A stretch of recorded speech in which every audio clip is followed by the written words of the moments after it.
శ్రీరామ మహా పట్టాభిషేక మహోత్సవ వేడుకతో భద్రాచలం పులకించింది. వేద మంత్రోచ్చరణల మధ్య సింహాసనాన్ని అధిష్ఠించిన రాముల వారు భక్త కోటికి నేనున్నానంటూ అభయమిచ్చాడు. కళ్యాణ మూర్తులు శోభాయాత్రగా మిథిలా ప్రాంగణానికి చేరుకోగా జై శ్రీరామ్ నినాదాలతో ప్రాంగణమంతా మారుమోగింది.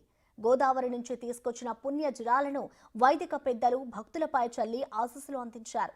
సీతమ్మతో కలిసి స్వామివారు రాజాదిరాజుగా దర్శనమిచ్చారు.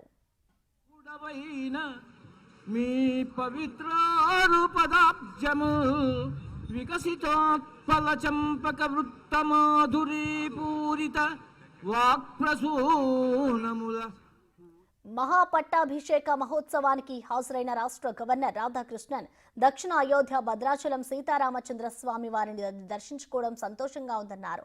ప్రధాన ఆలయంలో ప్రత్యేక పూజలు చేసిన అనంతరం మిథిలా మండపానికి చేరుకొని మహాపట్టాభిషేక కార్యక్రమంలో పాల్గొన్నారు. స్వామివారికి పట్టు వస్త్రాలు సమర్పించారు. శ్రీ సీతారాముల సేవలో తరించడం తన అదృష్టమన్న గవర్నర్ ప్రజలకు సుభిక్షమైన పాలన అందించడం, సుఖ సంతోషాలతో ఉండేలా చూడడమే రామరాజ్య స్థాపన ఉద్దేశమని చెప్పారు.